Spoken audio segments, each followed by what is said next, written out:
Number 10, betrayed by her fiance. Remember when Wanda was about to marry Dr. Doom, and then it was implied that he really only wanted to be with her because he wanted to take her power from her? Granted, it seemed like he also wanted to do so to help her and help the world, but of course, it's still Doom, so you can bet that ego and selfishness were a big part of the reasoning behind this plot as well. Scarlet Witch no longer remembered who she was when her reincarnated son and member of the Young Avengers, Wiccan, came to find her. All she knew was that she loved Victor Von Doom and was ready to marry him, despite the fact that he had kind of manipulated her. Her love was real, but the backstory that she believed she belonged to wasn't. Wanda ended up spurned and mistreated by Doom even after the truth came out, and she still tried to help him. And before we move on to this next point, just a quick reminder to give this video a thumbs up if you are enjoying it. It really does help us out, I promise. Number 9, being named Pretender. What could be worse than being referred to as a traitor? Well, how about when Scarlet Witch was referred to as an imposter? This was the new label she was given after it was revealed that she was not actually a mutant, but had been led to believe that she was one for most of her life, due to the High Evolutionary disguising her and her twin brother as both mutants after experimenting on them, and apparently giving them powers himself. During the Dawn of X relaunch in an issue of X-Men, we actually see stories being told of Scarlet Witch where young mutants are taught to refer to her as a pretender, someone who posed as a mutant but was not one and could not be trusted. Seems a little unfair considering that Wanda herself did not know her true origin until much later in life. She wasn't lying, she had been manipulated into believing she was truly a mutant and Magneto's daughter. Number 8, being named traitor. As awful as this one is, it ranks a little lower on our list because, well, Wanda kind of deserved this one. After the events of House of M, Wanda was seen as one of the biggest mutant traitors around, still being believed at this point to be a mutant. Oddly enough, Scarlet Witch was one of the few prominent mutants in comics who has never been part of the X-Men team, and was really only an Avenger. If you're wondering why that is, a big part of it in the later years has to do with mutants hating her due to the fact that she basically wiped them from existence with her wish of no more mutants, which we now refer to as decimation. Well, that, and she was initially too busy serving on her father's villainous team of mutants, the Brotherhood of Evil Mutants. Still, although she did earn the title traitor, much of what has happened as a result of House of M happened because of basically how harshly people were treating Wanda. So, although she earned the title traitor, it still feels a little harsh to say that she entirely deserved it. I've always thought of Wanda as more of a misguided villain when she plays that role, as opposed to a true and sincere villain in the comics. Number 7, cast as a villain. To expand on our previous point a bit more, a few of the worst things that have happened to Scarlet Witch usually involve her being cast in some kind of villainous role, despite the fact that she is truly a hero when it all comes down to it. Scarlet Witch only ever wants to do what's best, and usually it's some kind of outward manipulation or force that turns her momentarily evil, or causes her to break down and commit some kind of heinous action. It does make for some pretty interesting stories, but it's pretty awful the number of times and how severely Scarlet Witch has been used in this way by others, and when it comes to storytelling. Number 6, death of her family. Even in the MCU, Wanda has a tragic origin story. In the cinematic universe, she and her brother Pietro were orphaned at a young age after they managed to survive an attack that collapsed their apartment. Their parents were killed in the explosion that decimated their home, but they survived after a second missile landed but did not explode. However, this experience would go on to haunt them for the rest of their days, with the name on the missile being burned into their memories for years to come. And that name, of course, was Stark, which is why when we first meet the Maximoff twins in Age of Ultron, they are enemies and not allies of the Avengers. Number 5, having Magneto for a father. At least for the time she did. While in the comics, Quicksilver and Scarlet Witch are no longer considered the children of Magneto, they still had him as a father for many years, and across many alternate Earths as well. While Magneto might be good with magnetizing, he is not very good at parenting. Magneto is usually a pretty strict father who has demanded much from his children over the years. I think Wanda, in terms of having a caring parent, was actually better off with her sentient cow mom that the High Evolutionary created. Number 4, spell Backfire. Even when Wanda tries to do good, she can't catch a break. In the X-Men Empire series tie-in, Scarlet Witch seeks to right her wrongs by bringing back all those mutants lost in the massacre at Genosha. She is trying to atone for her past and all the harm that she has brought to mutant kind. But poor Wanda can't seem to catch a break. Her ritual to revive the dead backfires and instead simply turns those that she's trying to bring back into zombie mutants, instead of bringing them, fully back to life. To make matters worse, we later find out that Doctor Strange warned her against trying to make amends for her sins this way, telling her she couldn't do what had already been done. This made Wanda think that she simply needed to shift her focus instead of realizing that she needed to actually forge new paths as opposed to undoing old tragedies. Number 3, Vision's death. Going back to the MCU for a moment, one of the worst things that happened to Elizabeth Olsen's Scarlet Witch was the death of Ultron in Infinity War. Wanda had to kill her synthezoid lover herself after Thanos showed up to attack Wakanda during an attempted procedure to safely remove the Mind Stone from Vision, attempted by Black Panther's brilliant sister, the Princess Shuri. As the procedure was cut short and everyone was pulled into the fray, Thanos was on his way to claim that stone when Viz asked Wanda to destroy it, and by extension, destroy him. She initially refused, but reluctantly agreed when Viz pressed her and insisted that she wouldn't and couldn't hurt him with her powers, and that all he felt when she used them on him was her. No pain, just her. Aw, so cute. Through tears, Scarlet Witch used her powers to destroy the stone, only to watch Thanos show up and use the Time Stone to rewind time, bring Vision back to life, so that he could destroy him by ripping the Mind Stone out of his head very painfully. Yikes. Number 2, possessed by Cathon. This is one of those times that Wanda was made a villain truly without any of her own intent steering her there. Wanda was actually marked by Cathon at birth to act as the Elder God's vessel, should he find a way to return. Cathon would actually succeed in possessing Wanda and using her to return on more than one occasion, though the first time around was probably the worst, when Mordred summoned Cathon via a ritual, allowing the god to basically take hold of Wanda and leaving the Avengers powerless against his will. Fortunately, the disaster that would be Cathon's return was averted before the ritual could be fully completed. Thank goodness for dolls with parts of Wanda's soul in them. That's what happened. Number 1, losing her children. If you were to ask Wanda what one of the worst things that ever happened to her was, I'm sure she would likely answer the loss of her children. Although she would get her 2 twin boys, Billy and Tommy, back when their souls were basically reborn into our world, reincarnating them, she would never really get back the family that she had initially willed into existence. Using her power and from her desire, Wanda made it possible for her and Vision to have children together, and Wanda gave birth to 2 twin boys. However, when others learned that they weren't real and that their existence was kind of making reality unstable, they forced Scarlet Witch to confront the truth, temporarily destroying or displacing her children, since they weren't really fully destroyed because they kind of did come back, but just in a really weird comic book way. Number 10, eaten by the Punisher. Yum. That's what the Punisher must be thinking. That and brains. Yes, this terrible moment comes to us from the alternate Marvel Zombies universe. In this reality, awful things happen to a lot of characters, and unfortunately, Scarlet Witch is no exception. She ends up being devoured and made into a meal by a zombified Frank Castle after briefly teaming up with Ash Williams of the Evil Dead, who also finds his way into this crazy Deadite-filled world. Number 9, murdered by Rogue. This one gets ranked lower as it all ended up working out in the long run anyway. Still though, this was a pretty shocking moment, as while Rogue hadn't forgiven Scarlet Witch by any means for what she had done to mutant kind, the two were still both on the same Avengers team at the time. Awkward. So they were teammates when this all went down. In the end, Scarlet Witch is killed by Rogue, then Rogue is killed by Grim Reaper, and Wonder Man basically gives his own life to help Wanda complete the spell that she was casting. But of course, as dark and awful as all of this felt at the time, none of it would be permanent because, well, comics. So don't worry too much, because all these characters are a-okay. Well, Grim Reaper is a-okay and then isn't, so yeah. But this isn't the end of him here anyways. Number 8, her own village turned on her. The story of how Scarlet Witch and Quicksilver came to join Magneto's Brotherhood of Evil Mutants is kind of a sad one. A fire was ravaging her village and Wanda attempted to use her powers to put it out. But her powers only scared the other villagers, who instead blamed Wanda for causing the fire in the first place. It was as the angry mob turned on her that Magneto arrived to save the day. Forever in debt for saving her life, Wanda agreed to join his Brotherhood, and Pietro agreed to go with her in order to protect her, both not knowing at this point the fake truth about Magneto and his relation to them. Not putting relation in quotations because I disrespect it.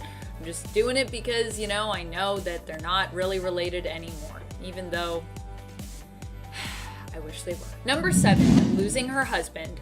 As much as WandaVision paints a pretty picture of marital bliss for the couple that is Scarlet Witch and Vision, the reality in the comics is that it actually didn't really end that well. It probably actually won't end that well in WandaVision either, to be honest. And while in the comics many people may blame Wanda's actions for this, as during Avengers Disassembled she weaponized her husband, using him to, well, hurt his own friends, the reality is these two were struggling for quite some time before that. In fact, I would even suggest that their marital problems only helped lead Wanda to the mental break that caused Avengers Disassembled. At one point, Vision was disassembled and put back together again, actually disassembled, but this time without his emotional connection to Wonder Man. This created a huge challenge for the couple, and although Vision's memories would end up being restored to him of his and Wanda's time together, he would never really be the same, becoming much more emotionless from that point on. In a way, Wanda lost her husband when this happened, and she never really fully got him back. Did I also mention that Vision ended things with Wanda over the phone? Because that's also a thing that happened, which it's gotta be hard. Number 6, the trial of Scarlet Witch. Well, there never really was a full-on trial because then House of M happened, but before that, the X-Men and Avengers did at least have a discussion about what to do with Wanda after learning how unstable she was from Professor Charles Xavier, and after learning his power wouldn't be able to hold her back much longer from potentially doing harm and just completely going bonkers. In this discussion, we found out the mutants straight up wanted to kill her for the most part, especially Emma Frost and Wolverine. However, Kitty wasn't about that plan, at least. Well, pretty much all of the Avengers thought there must be a better way to deal with the situation and planned to try to talk to Wanda and just figure it out with her. They were like, she's our teammate, she's our friend, she's going through stuff. In the end, however, when the Avengers and X-Men teamed up to go after Wanda, Quicksilver believed they were coming to kill her. And considering that, Emma Frost and Wolverine kind of planned to probably do so anyways, probably wasn't wrong. And he also told his then believed father, Magneto, as much. It was this ultimatum that prompted Wanda to use reality to create House of M. How awful would it be to know that just because you couldn't control yourself and you were suffering from a mental breakdown, that other heroes wanted to kill you? That's pretty rough. Number 5, her reality shattering. One of the worst things to happen to Wanda likely was when the reality she built during House of M fell apart and just completely shattered. This wasn't just bad for her, by the way, but was also kind of bad for mutants, as in the end it led to decimation. I'd also kind of like to argue it's sort of bad for everyone, since Wanda was trying to give everyone their idea of like an ideal future. So yeah, it was pretty bad for everybody when that fell apart. Although, ignorance isn't bliss, so hey. The really sad thing here too was that Wanda was actually trying to make the world good, especially for mutants, and yet in the end it would be mutants who would probably hate her the most as a result of this. It's kind of like a weird, ironic twist. Her perfect fantasy reality would come to an end, which would lead to a lot of ongoing pain for Scarlet Witch. Although some might think, that she deserved to suffer after, as she is the one who created the problem to begin with, I think it's also important to note how many times her family and heroes kind of failed to be there for her when it obviously seemed like she was hurting. I actually think House of M is more about like this vilification of mental illness and like a warning that like we need to like be better. People don't just typically have a psychotic break out of the blue. It's important to remember that there is usually something that causes something like this. So we can't just blame Wanda. That's too easy in my mind. Number 4, Magneto Has Her Committed. In the animated series X-Men Evolution, Wanda gets a sort of different backstory. Here she is shown up growing alongside her brother, raised by their father in the series, Magneto. However, when her powers manifest at a young age and prove to be out of control, Magneto decides to have her committed, knowing it'll take too much of his own time if he tries to help her. Thanks, Dad. That's great. Despite the fact that young Wanda does not like this plan and actually begs her father not to leave her, he does so anyways. As a result, she spends years institutionalized, and when Charles Xavier comes to visit her in an attempt to help her, not even he seems to be able to really get through to Wanda. Number 3, manipulated by the High Evolutionary. Wanda's true origin story true origin story, came out following the events of Axis, where we learned that Scarlet Witch and Quicksilver, while being related to one another, were actually not related to Magneto, nor were they truly mutants. This would lead to a lot of confusion in regards to Quicksilver's abilities, but it would also lead to some pretty dark truths being revealed about their past. Weird, dark truths that, don't honestly make a ton of sense. The High Evolutionary, it turns out, had experimented on the two of them when they were younger, and then decided to disguise them genetically as mutants before releasing them back out into the world. The High Evolutionary was then responsible for the powers that they had, and in a way was responsible for kind of creating who they were today. But this also led to them believing for most of their lives that they were mutants and Magneto's children, due to his weird disguise for them, which has to be even more confusing for the two of them as individuals than it even was for us reading it. Could you imagine if that was your life? If you were like, hey, I've been a mutant my whole life. Oh wait, no, I never was. And High Evolutionary is just like, I did that actually, that was me. Go away, High Evolutionary, get out of here. Number 2, her brother's death. In the Marvel Cinematic Universe, this was a heartbreaking moment for Wanda. Pietro was not just her brother, but he was like her other half. Losing him was like losing a part of herself. And as they were both orphaned, you also have to consider that Pietro was the last bit of family that she had left. So losing him was deeply painful as well for Wanda, as it meant she was now all alone, the last surviving member of her family. In WandaVision, Wanda seems to be building a family of her own, but even there we still see the mark of this sadness that Pietro's death left with her. This fear that she carries around with her, that she's alone, she doesn't have anyone. So sad. Number 1, her relationship with her brother. Normally I'd say this relationship is really a rock for Scarlet Witch, and that I enjoy how much these two siblings stick together no matter what and lean on each other for support. It's them against the world, and I love that. But there is an exception to where I love this feeling, and that exception is their relationship in the Ultimate Universe. Here, the siblings crossed a major line when it was revealed that they were closer than siblings should be, and loved each other in more than just a platonic or familial sense. This was definitely taking their relationship way too far, and was one of the worst things that has happened to either Scarlet Witch or Quicksilver in the comics, in my opinion. Ew. Number 10, Vision dating Carol Danvers. And if you're wondering what this has to do with Wanda, well, she was right there when this all started. Awkward. Especially considering that Miss Marvel and Scarlet Witch were always painted to me as being close friends in the Avengers. In fact, I think Carol actually might be one of Wanda's BFFs, definitely at least within that Avengers team, within that friend circle. After Vision and Wanda were no longer together, Vision decides to ask Warbird, aka Carol Danvers, out, right when Wanda and Carol are in the middle of some playful banter. While Wanda says it's all fine, her reaction seems to imply that it really isn't. Look at that face. Also, I feel like a date between Vision and Carol would be even more awkward than Carol's date with Spider-Man. And that was pretty awkward. It was cute, but it was awkward, so yeah. Number 9, almost marrying Dr. Doom. Gasp. This is a moment that had everyone doing double takes and asking, but why? Wanda was believed by Wiccan, her reincarnated son, Billy Kaplan, to be in danger in the castle of Victor Von Doom. But when he went to save her, he learned that she was there of her own choice, and she seemingly was head over heels in love with Victor? Huh? What? It turns out that Wanda had some selective memory loss, which may have helped to sway her into accepting Doom's marriage proposal.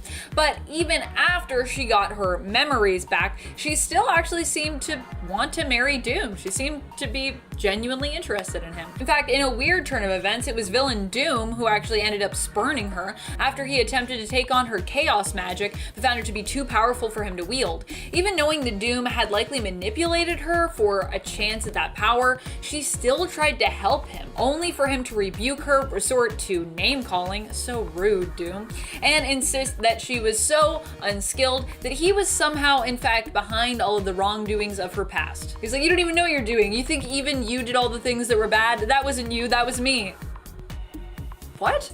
Number 8, Neymars comparison. With all the classic issues I've read, I really should not be too surprised by this one. And yet, at one point, Namor finds himself allied with Wanda and helps her to strike out at the X-Men to get her brother back, whom they have kidnapped, before Magneto destroys her brother along with the mutant heroes. Namor, however, doesn't seem to just help Wanda out of the kindness of his heart. Namor isn't really big on kindness, to be honest. He's not the kindest person I know. He helps Scarlet Witch because he finds himself attracted to her, even comparing his level of attraction to that of his feelings for Sue Storm in the Fantastic Four.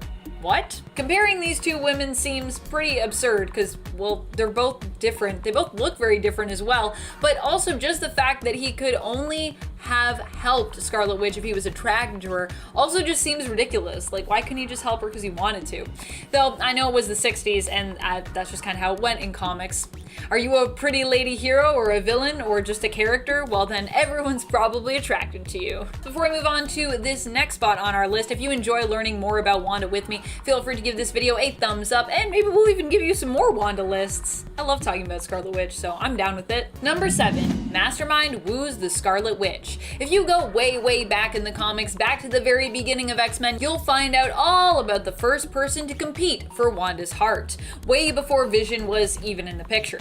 We're talking about Mastermind. And of course, Mastermind's attempts to woo Wanda left us wincing at just how painful they were to read about. Jason Wingard would obnoxiously assume that Wanda wanted to be with him, and that they would make the best match ever and power couple. But he was quick to anger and would also threaten to defeat Wanda almost every time she denied him. Be like, "Y'all make you pay for denying me."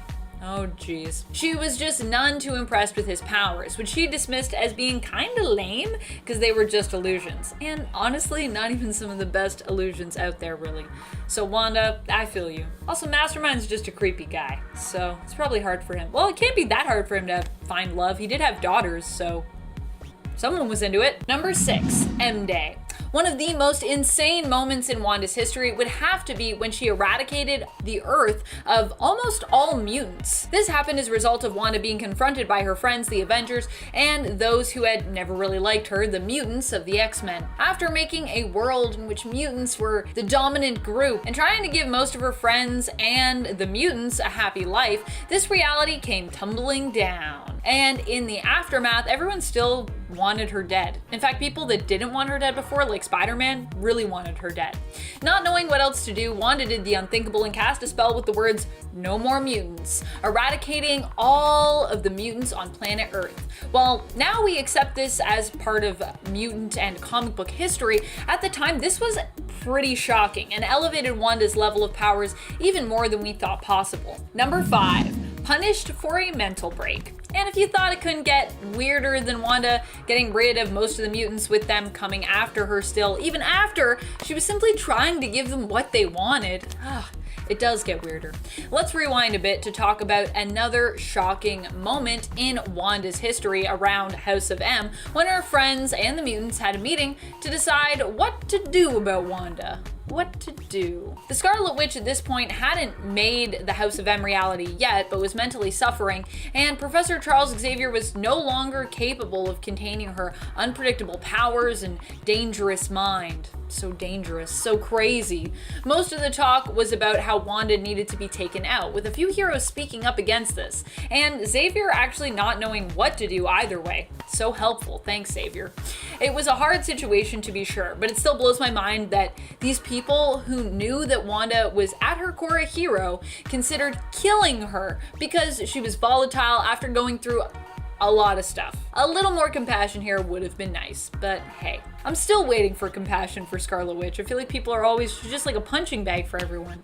This poor woman. Number 4, raised by a cow. It's true. One of the High Evolutionary's first creations happened to be the evolved cow, Bova.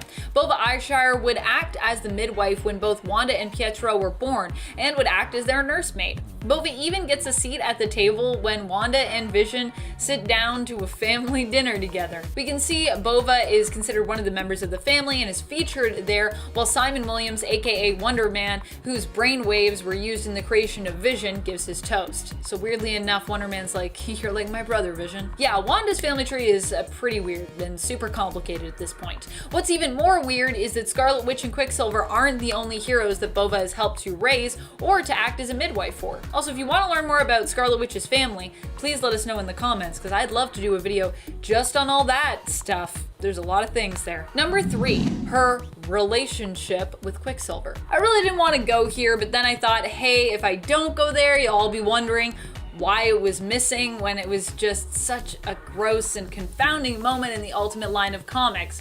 You're gonna be like, how is all of the stuff that you listed here worse than that? So thank you for making me go here. I didn't want to go here, but we're gonna go here. In the Ultimate Universe, for those who may not know, we got different versions of a lot of our characters. Some of these were really cool. For example, we might not actually have Samuel Jackson as Nick Fury if not for the Ultimate Universe, where we actually saw a version of Nick Fury that basically was inspired and based off of the actor himself. In fact, this version of Nick would even cross over to the 616 universe even after the Ultimate Universe of 1610 was gone. However, for Wanda and Pietro, the changes they saw weren't nearly as good or cool. In the Ultimate Universe, the siblings' close connection is reimagined as a romantic relationship, one that shocked even Ultimate Wolverine. And you know, in any reality, Wolverine would be a hard guy to shock. Number 2, her kids. Oh boy, Wanda's kids are a whole series of WTF moments, one right after the other. First, there is the fact that Wanda and Vision couldn't actually have children naturally because Vision was a synthezoid. So how did she get pregnant? By using pieces of Mephisto's soul to conceive. Yep, her children are literal demon spawn. Even Vision knew something was up, and he himself actually encouraged his wife, Scarlet Witch, to face the fact that their children were not theirs really, and were a lie, which is also pretty shocking, and I mean, it's kind of awful. I mean, you know, he's right, but yeesh, Vision, have some tact. He's just yelling at her, and I'm like, ah! Wanda was forced to give her children up, and Agatha Harkness, her mentor, ensured that the souls were returned to Mephisto after their destruction, and then wiped Wanda's memory of them. Another yikes. From there, it gets weirder as the fragments of soul somehow got loose again, and then were reborn as Wanda's kids, but in other bodies from separate families. Does that make sense? Number 1, no more mutant. If we are talking about one of the most surprising and confusing moments in comic book history for Wanda, it's gotta be the moment when it was revealed that she was never actually a mutant. Ah, what? Her or her brother, who were for a time loyal members of Magneto's Brotherhood of Evil Mutants, and were led to believe that they were actually Magneto's children. But apparently, no, none of that was real. It was all a fake out created by the High Evolutionary, who disguised them as mutants after experimenting on them. However, the truth started to come out when Wanda, after casting a blood curse spell on her family members, found that Magneto was not actually affected by it, whereas Pietro was. This is definitely a weird revelation, though it creates lots of holes in past comic book history and stories. Like, how was Wanda's power able to be amplified and utilized by mutant powerhouse Hope Summers in order to defeat the Phoenix Force if Wanda's powers themselves weren't at all mutant? This isn't Hope's whole thing that, like, she can only do that with mutant powers?